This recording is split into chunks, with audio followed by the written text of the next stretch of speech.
Tonight we're in Croydon, and welcome to Question Time.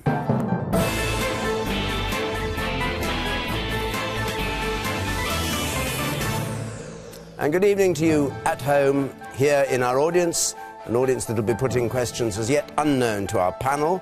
And our panel tonight, Labour's former Home Secretary Alan Johnson, the Liberal Democrat Business Minister Joe Swinson, the Conservative Chairman of the Select Committee on Public Administration, Bernard Jenkin, Christine Blower, General Secretary of the National Union of Teachers, and the Mail on Sunday columnist Petey Hitchens, and we're grateful to him for coming in at short notice to replace the Daily Mail deputy editor, who is indisposed.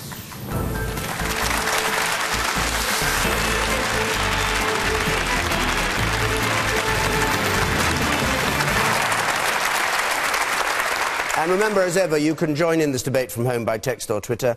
Hashtag is BBCQT. You can follow us at BBC Question Time. Text comments to 83981. Push the red button if you want to see what others are saying. Let's have our first question tonight, which comes from Viral Parikh, please. Is the NUT strike action justifiable, as it will disrupt parents' lives, hold back children's education and damage the reputation of the profession? The NUT strike, which is planned for this day next week, is it justifiable for those reasons? Bernard Jenkin.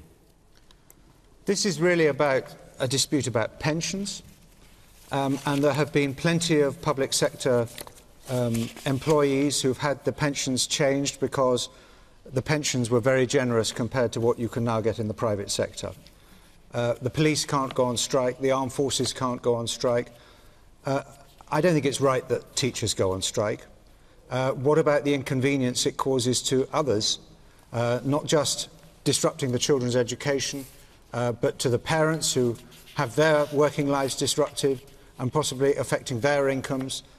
No, it is not right. And it is an extraordinary thing. There are some teaching professions, some teaching associations who don't agree with strikes. They're not going on strike.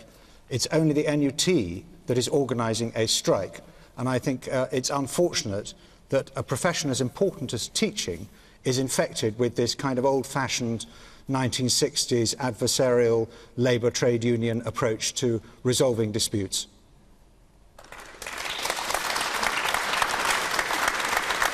We'll go straight to the member of the audience there, you, sir. Do you not think that teachers have a point when pay has been cut in real terms over the last 4 years? I'm a secondary school teacher in South London. I'd be quite happy to have my pay increases index linked to MPs' pay increases, who I gather are getting 11% next year. No, we're not.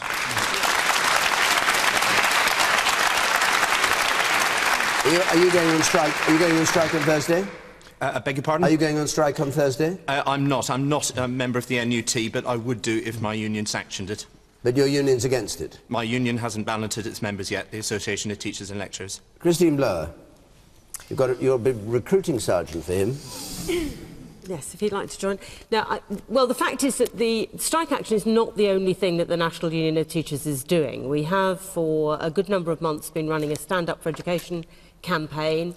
Members have been out on Saturdays and over the weekend in town centres and city centres all over the country, engaging with parents and governors and young people themselves to explain why it is that we think that very many elements of government policy on education are wrong. Also on June the 10th, teachers covered for each other, and in some cases the head teachers allowed them to come to London and lobby MPs. We lobbied 156, that's about a quarter of all the MPs in the House.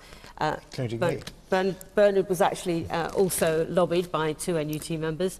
So it's not the only thing that we're doing. We're also organising, plagiarising this, question times up and down the country, inviting prospective parliamentary candidates to come and talk. But you are going on strike, that's what the question's about. I mean, you could do lots of nice things, which you can quote, but you're going on strike, which is what the questioner says, affects parents and children. But I do want people to know that it's not the only thing that we're doing. Now, the fact is that, yes, next week we have called strike action, and you may or may not know, but that we will be the only teachers' union on strike, but we will be on strike with Unison, the GMB, Unite, PCS and the FBU. So this is quite broad across the public sector.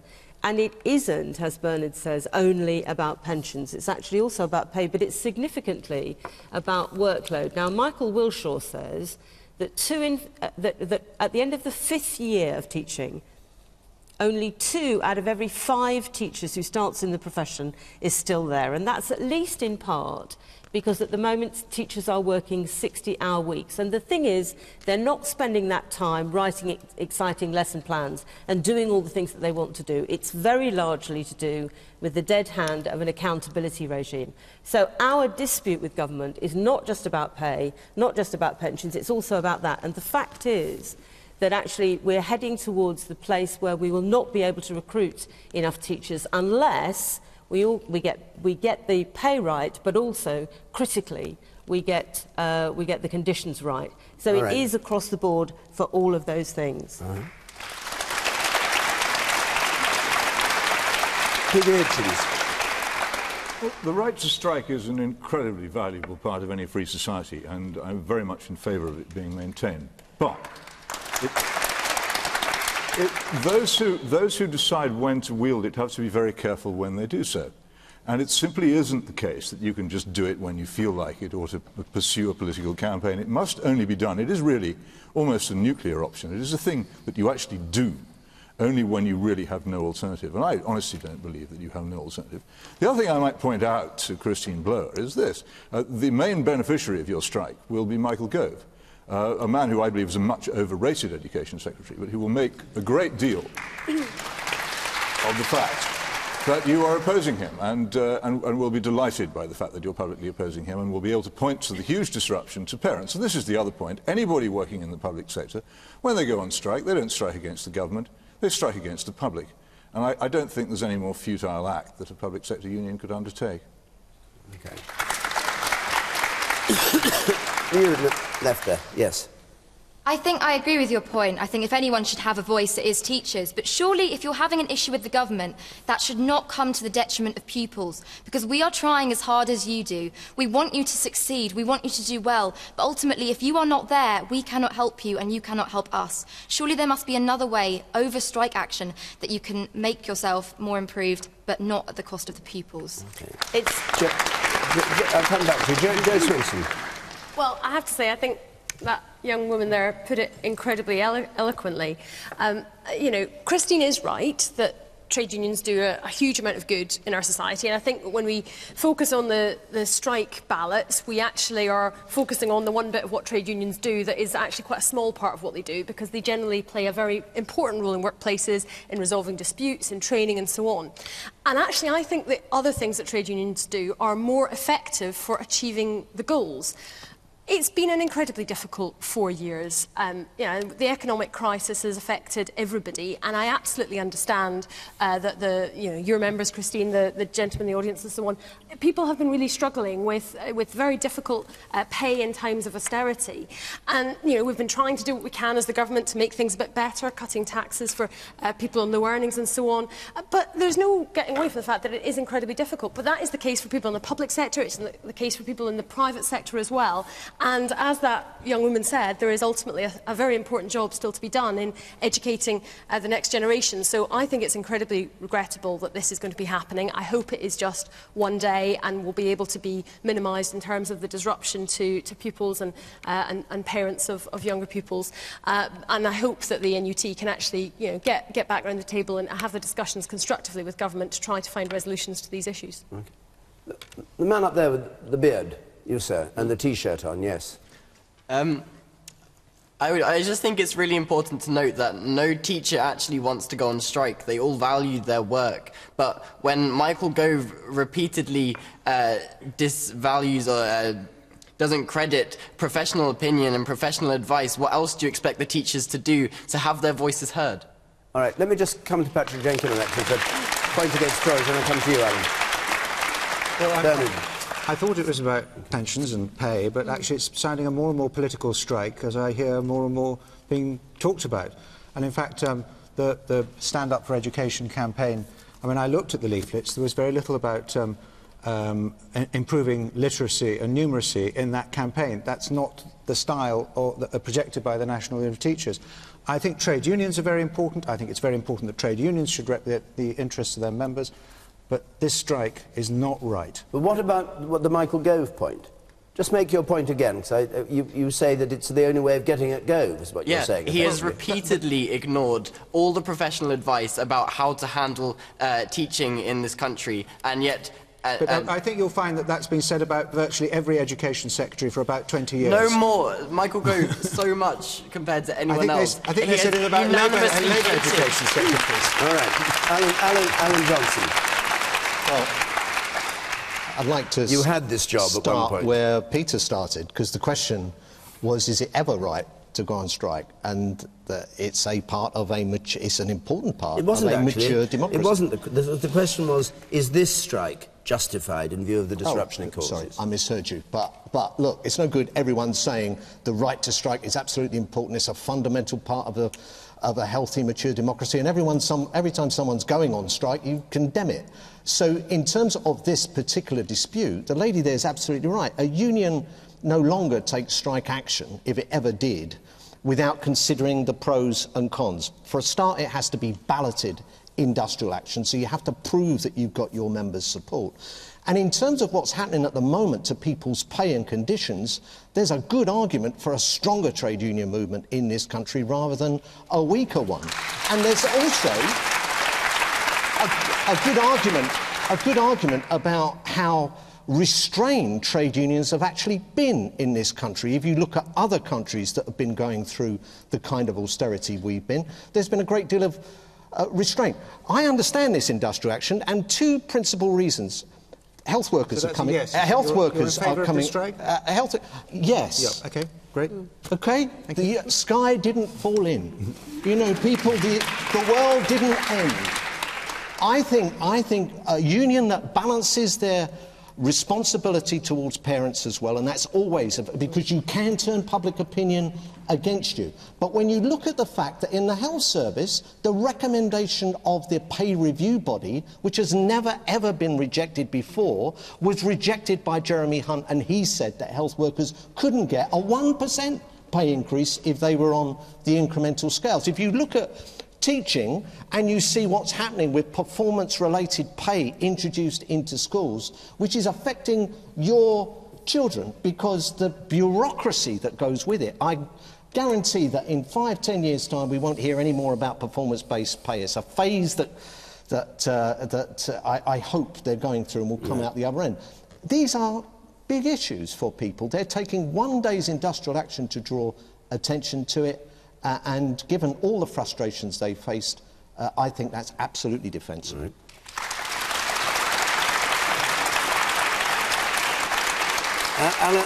Christine, just before we leave this, Alan Johnson mentioned that you have to get your members on side. How many of the 300,000 odd teachers voted for this strike action? We have two ballots, about 43% in one and somewhat less than that in the other. You don't know the actual numbers? I didn't bring them, so but 43% of the 300,000. So under half voted for strike action, and then fewer in the second ballot. Yeah. So it's not very popular with the teachers, then? Well, actually, it's very popular because more of them take the action, and the fact is that what you have to do is make sure that you have a legitimate ballot, but actually more people take the action than vote. Just the same as more people are happy to go and see their MPs than ever vote for them. So, we have a legitimate ballot, and we've complied with everything that law requires us to comply with. And, so the fact is that people are following the strike call, yes. But let me just say that on the performance-related pay point, Alan is exactly right, and what's very interesting is that Dominic Cummings, previous advisor to Michael Gove, is saying that performance-related pay is completely wrong. And Catherine Birbal Singh, which is a name that some of you might know, who was, chosen, who was someone who Michael Gove chose to come and speak at the Conservative Party conference about free schools and so on, she is saying performance-related pay absolutely wrong. And one issue of this dispute is the fact that we believe that this is the wrong pay system to have in schools because it links teachers' pay much too closely and mechanistically to student outcomes. Bernard Jenkins, you're nodding your head in agreement. Yes, you agree with her? I'm very sceptical. I mean, we look at the whole public sector works on my committee and the way the public sector is rewarded. And most people work in the civil service or in a vocation like teaching because they believe in what they're doing. And the reward they really want is they want to work in a trusting environment, they want to be valued, they want to be supported, and then they want to work in an environment where, when things go wrong, they learn together with their bosses and their subordinates about what has gone wrong. And actually, to have this transactional relationship in such a vocation is misunderstanding the nature of the vocation. And I think it's rather a fashion that everybody should be on performance rate pay. But people do not live in those transactional relationships happily. It doesn't make people happy. And take a couple more points, then we're gone. The woman up there on the right, and then I'll come to you. There's a stranglehold going on in the public sector at the moment, and you have to be in the public sector to understand it. And I liked everything Bernard Jenkins was saying, but none of that is how it feels on the receiving end in the public sector, where jobs are being cut. I appreciate austerity. It's hard everywhere, but we are seeing the public sector being taken apart, dismembered, piece by piece. It's being in education, in health. One thing I'd say very briefly, in response to that lady, is it doesn't feel like that in the poorly led schools and the poorly led education I'm not authorities. in schools. I'm well, just talking about I promise the you, public sector. I think in the well-led schools it feels much better, and we need to think about how we want people to feel when they're working in public sector organisations. What are you, in fact? I'm a local council employee. Peter Hitchens. Could I just say, I was an industrial reporter during the great years of incessant strikes in this country, and I saw many, many people using the nuclear option, and almost invariably they destroyed the industries they claimed they were saving. And it does not actually do any good. It is usually disastrous for the industry, and indeed Alan Johnson's industry, the post office, was almost permanently ruined by strike action, in my view, and has never recovered from the strike action. Peter's going back to the days when he was an industrial correspondent for the Socialist Worker. No. And what happened? Every time we had a strike, we had Socialist Worker outside saying, spread the strike, don't resolve it, spread it.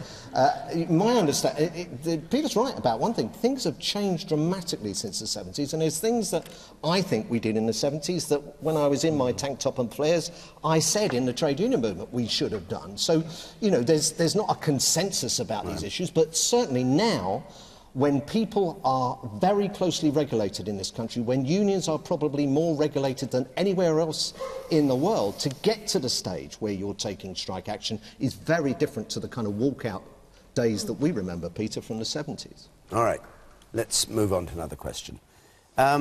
This is from Diane Squires, please. Diane Squires. Is David Cameron a hero for standing up to Europe? Is David Cameron a hero for standing up to Europe?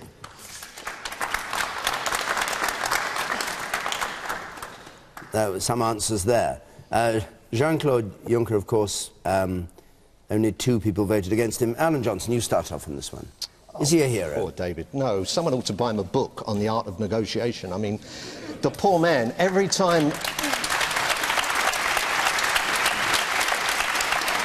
an MP, Tory MP, is under threat of deselection, David writes to the local party and they get deselected. Every time he supports a minister like Maria Miller, you know she's going to be gone within a matter of days. He was probably the only man who could unite European Union in favour of Juncker. There were people, he needed roughly 4 European Union countries with the right number of votes to block it. And his approach was totally wrong. And if people think he's a hero for that, they'd have thought he was a hero back in December 2011 when he vetoed that directive and walked out.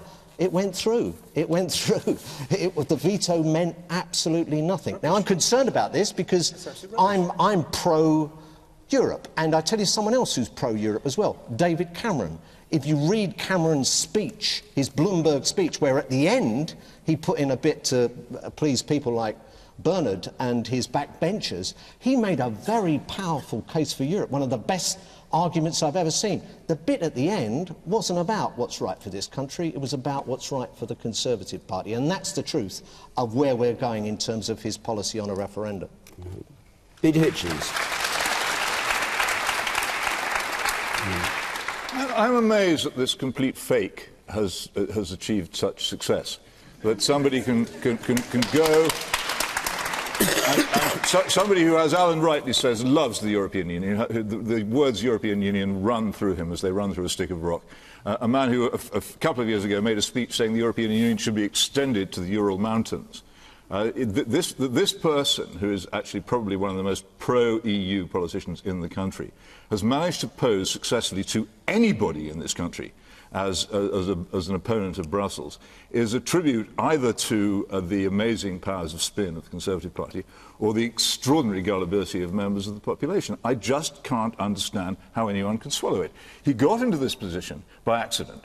He was wrongly briefed by somebody who told him that he could have an easy victory against Juncker because they thought that Angela Merkel was against it. When it turned out she wasn't, he then decided to do a huge reverse ferret. And instead of being the great victor who'd got rid of Jean-Claude Juncker, he would be the lone opponent of Jean-Claude Juncker, along with the Hungarians. And this is all completely stage-managed. It has no content at all. David Cameron, if it ever came to a referendum, one of the many post-dated cheques that he's signed, which he almost certainly won't ever have to honour, if it ever came to a referendum on the European Union, would without doubt urge everybody to vote to stay in it. He has no intention of taking this country out of the European Union. His whole stand against the European Union is phony. People the supposed Eurosceptics in the Conservative Party. What does it mean, Eurosceptic? What is there to doubt? The European Union exists. Either you're in favour of leaving it or you're in favour of staying in it. David Cameron's in favour of staying in it. I don't know what Mr Jenkins is in favour of, because at the moment he's able to avoid the question thanks to his performance. But the Conservative Party in general is and always has been the most pro-Brussels party in the country. And for it to pretend to be otherwise is an act of extraordinary dishonesty, and for anyone to believe it is an act of extraordinary gullibility. All right, thank you. There are many hands up, but I better let Bernard Jenkins just comment on that. Is your Prime Minister a hero for the way that he stood up to... Well, just to answer Peter's question to start with, I mean, if there was a vote tomorrow about whether we should stay in this increasingly centralised, bureaucratic, failing mess that is the European Union, against which the Labour Party gave away the veto on this question of whether we should have been able to veto the President of the Commission. Unfortunately, the Labour Party gave that veto away. Carry on with the if. But I would vote to leave. Who took us into the European I would vote to leave. By the way. But what I hope we can do is renegotiate a different relationship. But if that's not possible, I will vote to leave. And that's why... But you see, I want you to have the choice. David Cameron wants you to have the choice. Is David Cameron a hero? Labour Party doesn't want you to have the choice. Is David Cameron a hero? David Cameron is a hero for doing this one thing, which is going into opposition in the European Union, where you have majority votes, not pretending to agree when he doesn't agree, openly saying, I do not agree. And what we know is all over Europe there were heads of state whispering behind their hands, actually we rather agree with you, but we're rather worried about the Germans. The problem is that Germany is now the most powerful country in Europe, and even Chancellor Merkel would quite like to have not had this person, but she was frog-marched by her party. Her backbenchers told her that they wanted Herr Juncker, and that's the end of it. So she's no hero, but Cameron is a hero? I think Cameron is a hero for pointing out that a spade is a spade, and this is not the one we wanted, so we're not voting for him. What? My arm's aching again. Just wait a second, I'll come to you. You said in the front row here. I wouldn't call David Cameron a hero, but it was nice to see him actually stand up for British interests. I mean, after the European election results, it is clear that the British people want a referendum on a membership of the European Union. Right.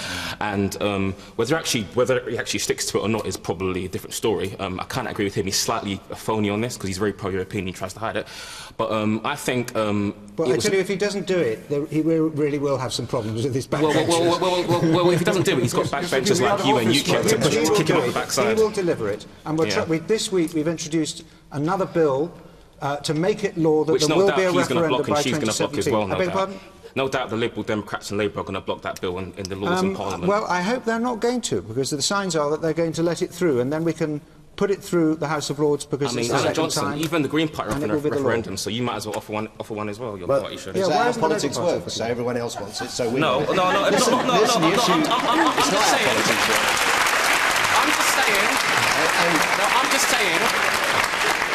I'm just saying. A referendum is in people's interest. Yeah. My generation's never had a say. I don't know whether I'd stay in or leave, but I'd like to have a say of, do I stay in this European superstate or do I leave? And I don't really know. I'd like to stay, but the way things are going now with all this increasing power to Brussels, it's a bit alienating for someone like me. So I may leave, I may stay, I'm not too sure. Doesn't it make you even a tiny bit suspicious that this referendum is being offered more than 2 years hence, after the person who's offering it will almost certainly not be in office? It does. Not even the tiniest bit of I feel as though it's because... Okay. If he wants to hold a referendum, he can hold it now. It's because of Eurosceptic backbenchers. He doesn't want to hold the referendum, that's why he and it's because of UKIP, UKIP, that's why he's offering it. All right, I'll come to you, and then I come up to the top of the man who says he's waving. Yeah, I'm just not wondering. drowning. I'm just wondering whether the Scots feel the same about Westminster. Yeah, well, maybe they do. Whether the Scots feel the same about Westminster. But they're actually having a referendum, you see. Yeah, they are. Theirs is actually happening. But it's a good question. By David Cameron. It's a very good question. It's a very good question, because I would say that I hope the Scots are going to vote no. If in 2 years' time, on this concocted referendum, on a time scale that's to do with the Tory party, not national interest, if they did vote to leave, if we voted to leave the European Union, the Scots would demand another referendum, and I bet they would leave the UK. And that's a very real I think quite the reverse. Quite the reverse. In fact, the Scots just elected a UKIP MEP, suggesting the Scots are just as Eurosceptic as the rest of the United Kingdom. More Tories. There are more founders in Edinburgh Zoo than there are Tory MPs in Scotland. Men on the panel, just give way to the women for a moment. Christine Blower, you cited Unite, you're going on strike with them, you cited them with approval. They've asked for Labour to have a referendum on the EU. McCluskey wants it. Would you join him in going for a referendum? It's not the policy of the NUT to have a referendum. We don't have policy in this area. Your policy? But in terms Your of policy? As a politician yourself? Well, I'm in a very interesting position, which is that when we very first went in, I voted no. But I now think that it's absolutely right for Britain to be in Europe, and if there were a referendum, I would actually personally vote to stay in. But that isn't the policy of the National Union of Teachers. We don't have policy in that area. No, but you've said personally you would vote to stay in. Would you like to see Labour offer that choice? You're speaking personally, well, is it not the case that what the Labour Party has said is that if there were very significant changes to treaties, that there would be a referendum? And it seems to me that that is a reasonable position. That if there is a significant change in terms of the relationship, the way Europe works, that might be a point at which you make a decision. I happen to think the idea of offering a referendum in, beyond the next election is a bit phony, and I think it's destabilising and unsettling. But Mr. McCluskey says so long ago. Mr. McCluskey says that Ed Miliband's going to have a difficult job explaining why he's not joining other parties in offering the British people to vote on something that's clearly a growing source of public concern. £12 million. But that's so they should do it. That proves he doesn't dictate policy. And that is the policy of Unite, but it isn't the policy of my union. Joe Swinson.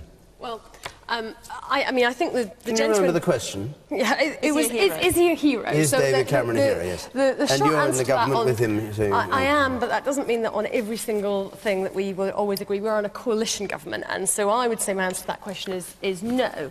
I actually think that the sort of the stoking up of anti-European sentiment is not particularly conducive to our national interest, because whether it's on trade and jobs, we rely on our relationships with other European countries, whether it's on how we can tackle major threats like climate change and international crime. So I think that is an important relationship for the UK to have.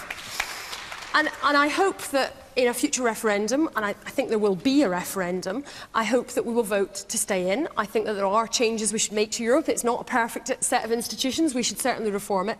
But I think then it comes down to a question of timing.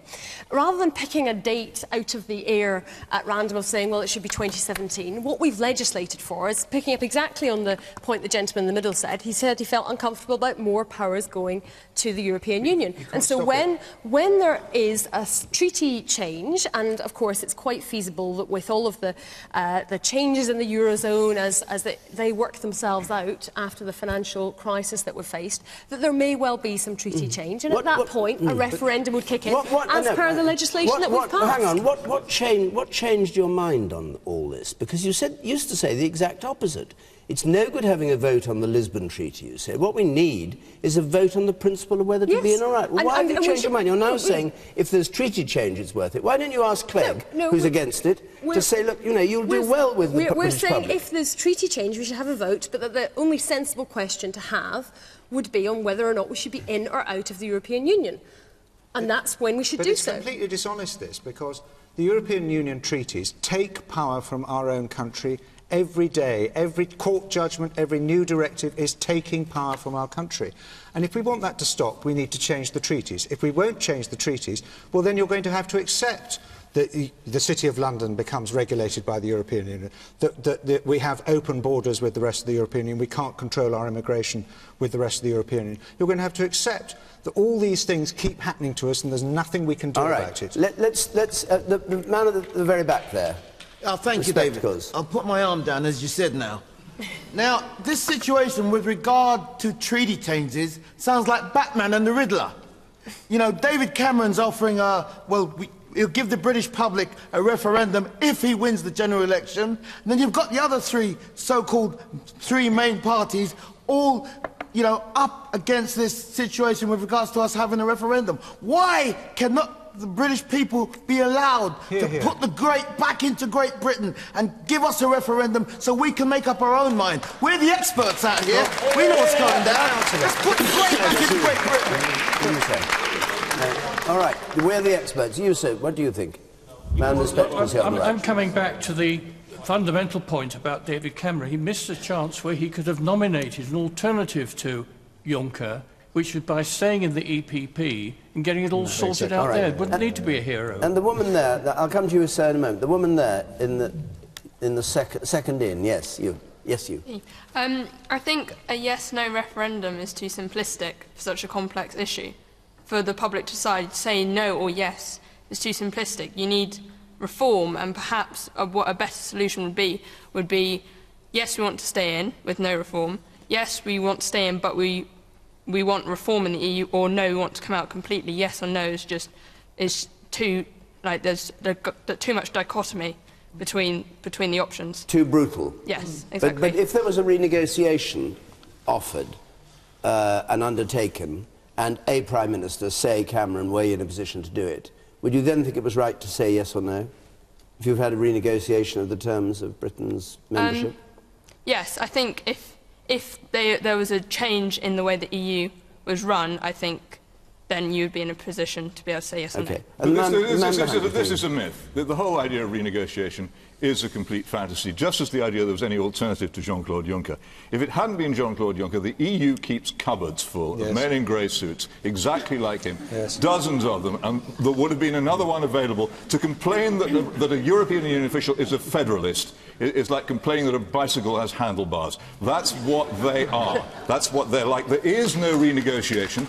The European Union has been, since it began, and it has in its initial treaty, the Treaty of Rome, a clause calling for ever closer union, which means the abolition of our national power. Now, Mr. Jenkin here poses as a great opponent of the European Union. I'm going to ask him if he's so opposed to it, and all the other members of Parliament here, what they're doing about the fact that the European arrest warrant, which we have actually uniquely got the chance to get out of, an outrageous interference with our independence, which allows a magistrate somewhere in Europe to issue a warrant against somebody in this country, which we then have to execute. We could, if we wished to, now opt out of that. By a unique anomaly of the European Union, we can opt out of it. They're not going to opt out of it given the opportunity. Why is that? Why are you not going to opt out of it? I am completely at one with you. I'm going to vote against this. I think it's absolutely mad. We stood on a platform of the European elections saying we were going to take back power over justice and home affairs, and it's completely bonkers for us to contemplate. And what are the Tory whips going to do about it? It also enables us to catch criminals and when the flags tell the countries in Europe. There are 170 countries outside the European Union that have extradition agreements with European countries. All right, you don't have to be in the European Union to get an extradition warrant. It's a lot quicker doing it through the European arrest warrant. Without the European arrest warrant, we would have never got the London bombers. Exactly. And Cameron picked on this Juncker issue. Cameron picked the wrong fight. One of the reforms we're trying to get out of Europe is making it more democratic. And the whole point was that Juncker was a democratic choice of the European Parliament that we'd only just elected. And he was the... Would you like the next time there's a general election here, that the leader of the largest party wasn't somehow the Prime Minister or the leader of the country? Because that's what the logic of not having Juncker was. He was the leading candidate from the EPP that had just won that election. No, they didn't win. All right. On that puzzle, we'll go on to another question. Rosemary Hafiz, please. Rosemary Hafiz. The Croydon MP, Richard Ottaway, has suggested that residents who can't afford a house in the area should move to Manchester. Do you agree? Yes, this was Richard Ottaway's view. You should move to Manchester if you can't afford to live in Croydon. Jenkin, I think. Bernard Jenkin, what's your view? Name, yes. I know, I call you Patrick because I knew your father. Anyway, go on. What's your view of it? I don't actually agree with my colleague. I know what he's saying, and I think it probably came out wrong, because what we need in London is, to deal with this housing bubble, is to have a lot more homes built. And we need imagination. We're going to have to have a lot of imagination to get it done. I have to say, I was in opposition during the 1990s and 2000s, and we got very, very green-minded about building on green fields and being against building on the countryside. And we were very against what Labour were trying to do, and now we're trying to do what they were trying to do. We were wrong. We've got to build more homes in the South East. But it comes down to this other point. We've got to make it that you can have a career in Manchester. You don't have to come down to London to have a glittering professional career. We've got to refocus the economic centre of gravity of our country. And I think what Lord Adonis has announced this week, very much along the same lines as what Lord Heseltine announced a couple of years ago, about refocusing resources, reallocating resources so they can be controlled and spent by local forces in different parts of the country. And maybe we can go further, make much more tax-raising power, much more autonomy for the city regions. We've got to try and balance out the fact that we've got this mega city here in London, a fantastic global hub. But it really mustn't sort of crowd out. So what was wrong with what he says? What we should be doing is getting people on trains up to Manchester. What's wrong with saying that? What people want is for people to live in the communities where they grew up. I mean, Alan grew up in Chelsea, on Notting Hill. Yeah. You wouldn't be able to afford to live there now. Or perhaps you do. Have you got a policy? Have you got a policy? Have you got a policy to allow him back in? Well, I think we need to. There was a poll in the Standard. What are you going to do? Kick the Russians out, not let anybody move into Kensington and Chelsea? There was a poll. Yes. There was a poll in the Standard recently which showed that most Londoners now think London property prices are too high and should fall. And that just shows how much people are worried that their children and their grandchildren simply aren't going to be able to live in the communities where they were brought up. I want to go back to Rosemary. You asked the question. Do you agree with what Richard Ottaway said? No. No, not at all. I find that I lose staff because there's not enough affordable housing in the area, and my daughter has really struggled to get her foot on the housing ladder. We've had to help her out. And I think we do need more affordable housing, and we need it to support a cross range of the population, the high end, and it has to be affordable for people that are in local authority jobs, teaching positions, nursing staff. So no, I don't agree with him. You don't agree. Okay. Christine Blower.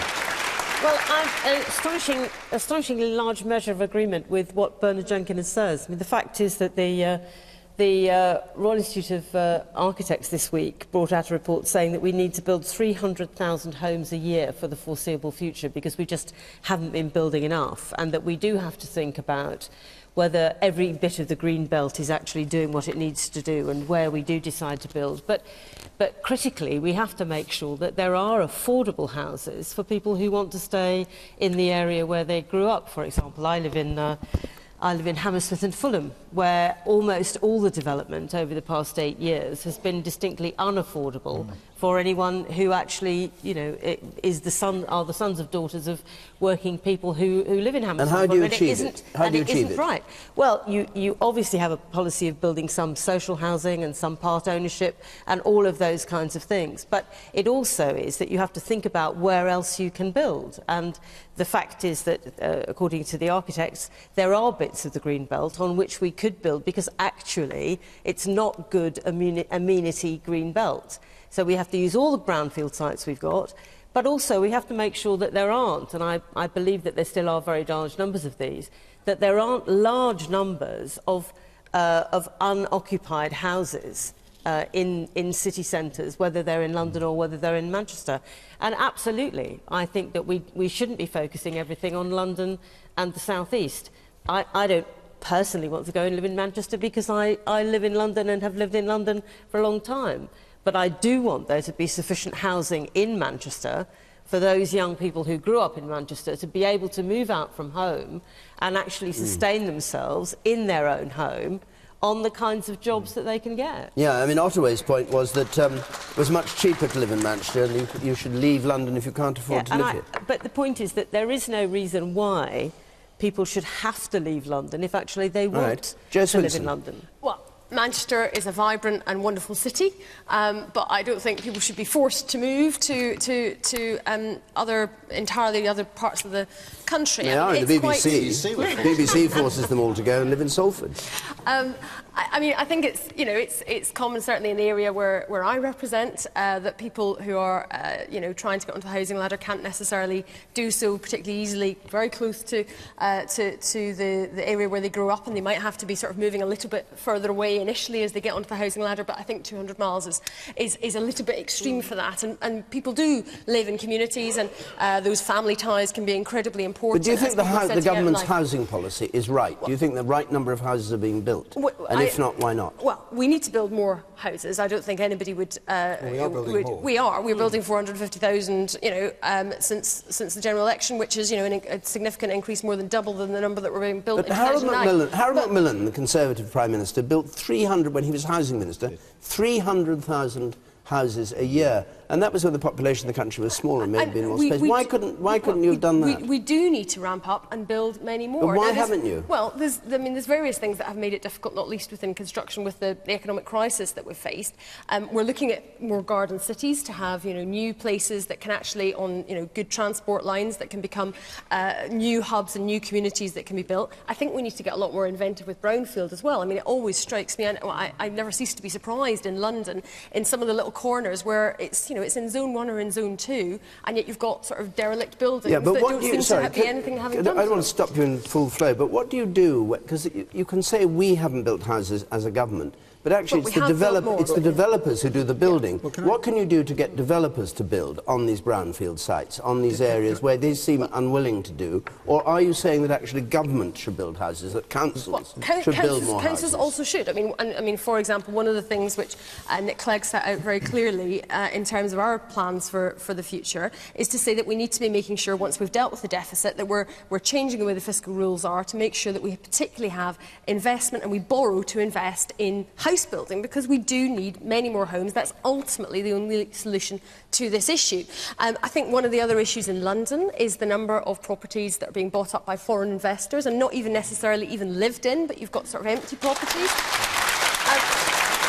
Well, what we have done is, you know, we've increased stamp duty in such circumstances to 15%, but, you know, do we need to look at whether there's more things we need to do? We want to introduce a mansion tax on properties over £2 million because, you know, high-end property is very under-taxed as well. So there's a range of different things we need to do, but we also need to stop London being the centre of the universe as far as our kind of mindset is concerned. There are lots of different corners of this country that have a fantastic amount to offer. The creative industries in Manchester, financial services in places like Leeds or Edinburgh, and I used to work in Hull. Hull is wonderful too, and we need to get into a way of appreciating all of the UK. Can we stop Right, there's one in the front row. I think there's a bit too much emphasis on houses and not enough emphasis on homes, because at the end of the day, my best friend, he had to leave his childhood home, he had to go do a squat well session up in Clapham, and now he can't go back there. At the end of the day, people need homes, and if you're going to build houses, you then actually need to build a hospital, you then need to build a school for people to go to, you need infrastructure, you need to build a community. There are so many empty houses sitting out there. Croydon do ghost tours of all the empty buildings, so you've got a councillor telling you to leave when you've actually got buildings that are sitting there as empty as Detroit, and it's really not acceptable. What is a ghost tour? It's like... Exciting. Yeah, well, you don't see any actual ghosts, just memories. Well, they show properties that are no longer in use. They go around derelict, empty buildings, and they say, look how good this architecture was back in the day, and we're going to grade 2 list it, but you're not allowed to move in. OK. Peter, just hold on a second. Let me hear from one or two others. The man with the spectacles up there in the third row. Yes, I'd just like to say, I don't think the MP was misquoted at all. I actually think this is a mindset of a number of the Westminster MPs that, you know, when they look at this, I actually think that the easiest thing is for people just to up sticks and go, because it's not in their interest to have those people around. And the trouble is, I don't think it will hit home until the nanny of that person doesn't turn up in the morning and the fire doesn't get put out because there's no fireman round the corner, and that the police don't turn up at his door when he needs stuff. Because I think that's the only time that for some of these people the truth will hit home. OK. Peter. Yeah, and Mr. Ottaway seems to have done that thing which none of the politicians on the panel here tonight will do, the terrible thing that politicians are never supposed to do, and told the truth. It's what he really meant. It may be that as a result he may have to move out of Croydon, I don't know, that'll be up to you.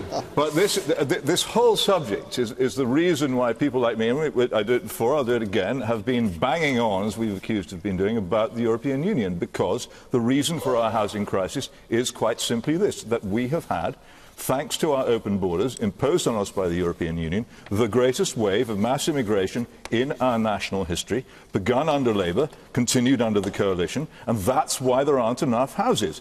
There's another reason for it.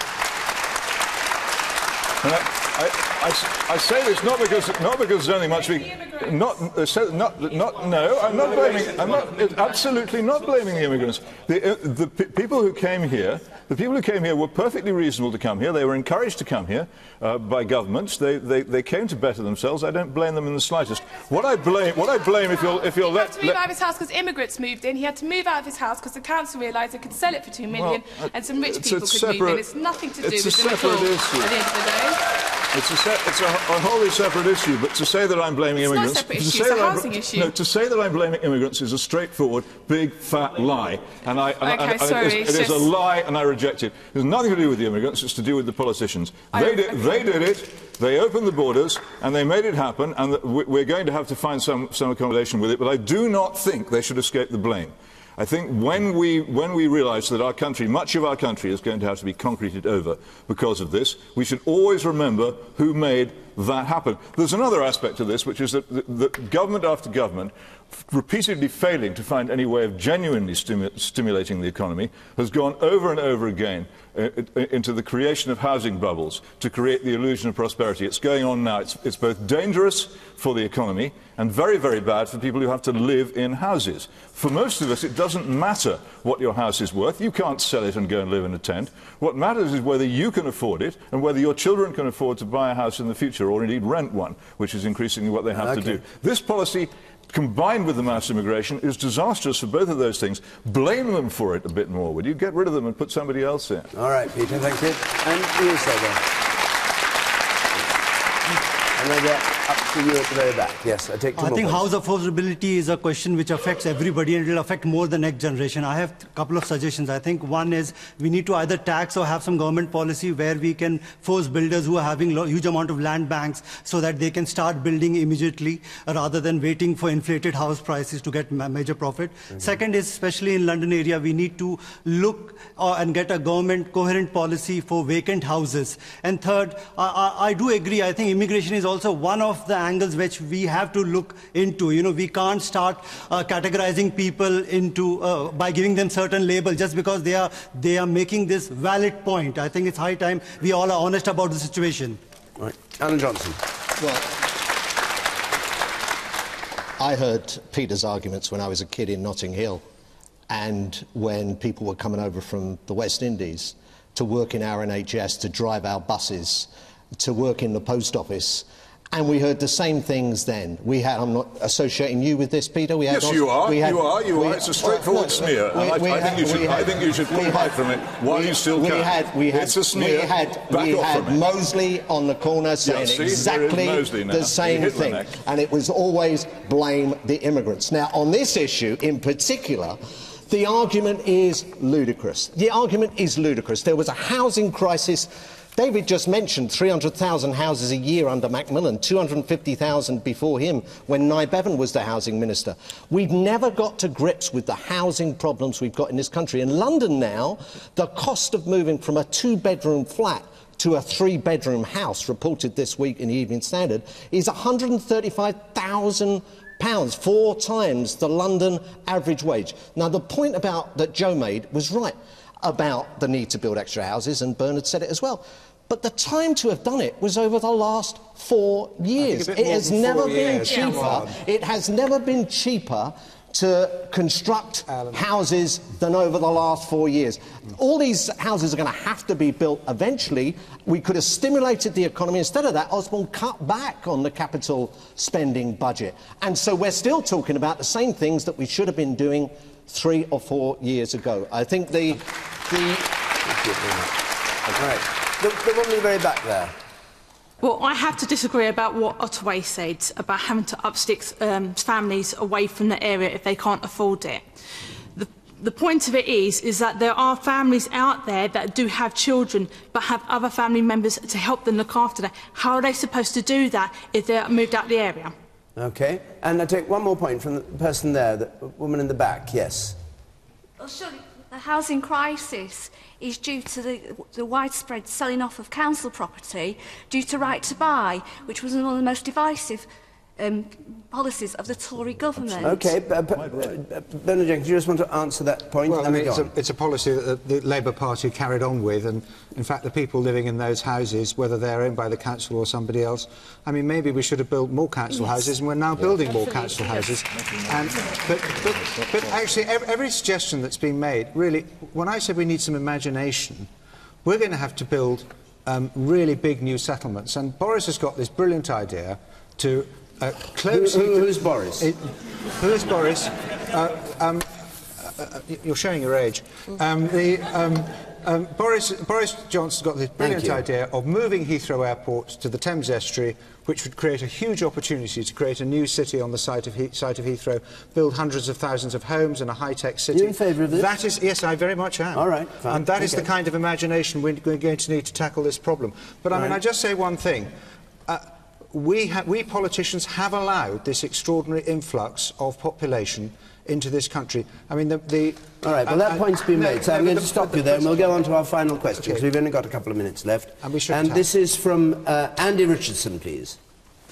A recent populist poll described our leading politicians as weird, arrogant and out of touch. Are they?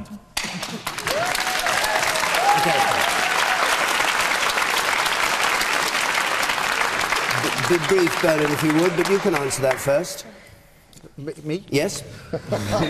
Is it weird? Well, I mean, given that, you know, about 0.01% of the population is involved in active politics, that does make us pretty weird, doesn't it, Alan? I think we do tend to live in something of a bubble in the Westminster Village. But, you know, every MP goes to their constituency at weekends and deals with everyone's very, very straightforward problems and very difficult problems. And no, that's not true. All right, and ignores them. All right, well, you can always get a round of applause by attacking politicians. Yeah, but this wasn't. This was a poll. Yeah, this was a poll that was done of what people think. It's not a cheap round of applause. What people say, and you should answer what they say, not insult them. I'm answering what they say. Well, I do think that politicians who say things like people who go to food banks are doing it as a lifestyle choice are clearly out of touch with what's happening, and I do think, I do think that there are many politicians, not all by any means, but many politicians who do get out of touch, notwithstanding the fact that they have to speak to their constituents when their constituents come in. And axiomatically almost, they're a bit weird, as you say, Bernard, because there are so few people doing it. But the serious point is that I think we absolutely have to have politicians who understand what life is like for working people who frankly, there are plenty of working people having to claim benefits because they are just in such a poor state. And I really don't think that the vast majority of politicians understand that, and I think that is a serious matter. Alan Johnson, weird? Do you think yourself weird? Well, yes, you do. Many people would say that. Look, this is really serious, and it's a big problem because there is this disconnect And it's true, Bernard says, you know, it's always been the case. There was never a stage where politicians were popular. If you look back in history, even Winston Churchill, after the Second World War, had someone stand against him, an independent, and get 10,000 votes in his own constituency. But it's got to a stage now, and that might be something to do with the expenses scandal and other things, where it's worrying. You can't just dismiss this as if, and say, as I would say, it's a noble profession and anyone's welcome to join it and stand for election. It's a great thing for us to have a democracy with people voting for the people who represent them.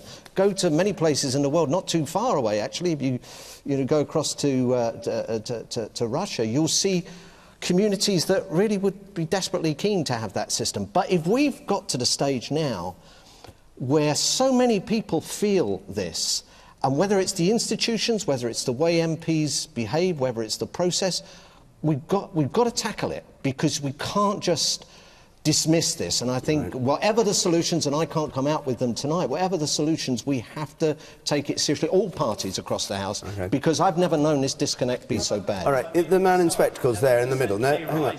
Do you think we've got a problem when the Prime Minister can guess the price of a loaf of bread and get it 50% wrong, and Boris can then guess the price of milk and also get it 50% wrong?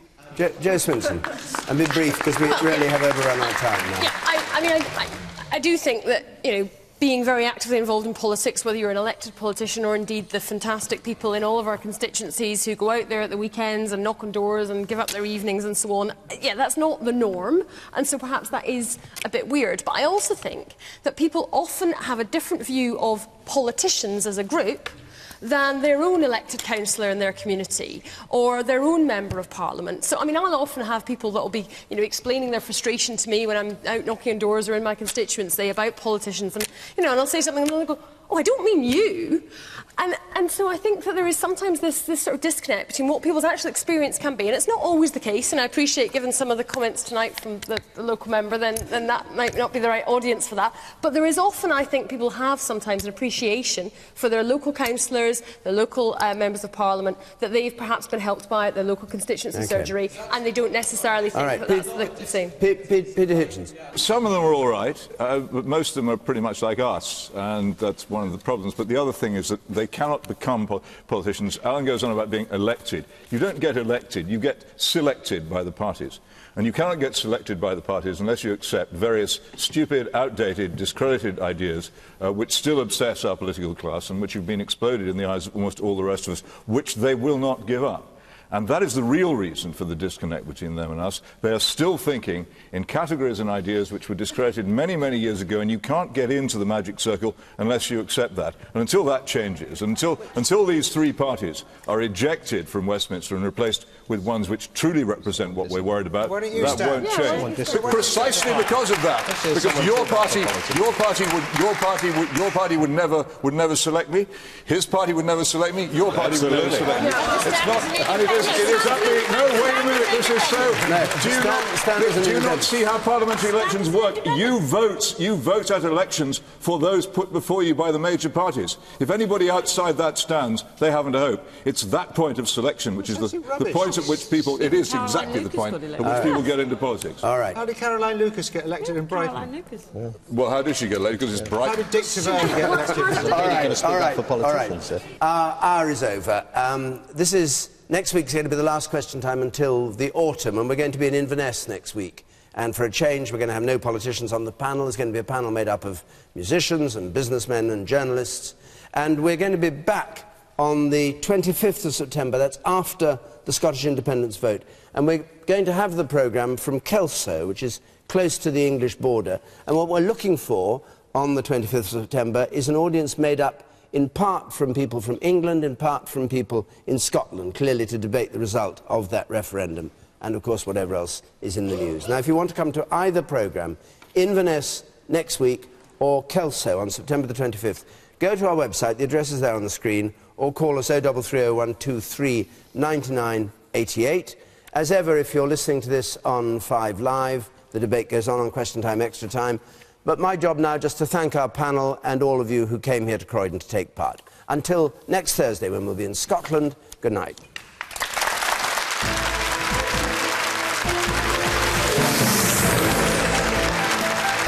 Politics and honesty, the two aren't mutually exclusive. The whole truth on This Week, next.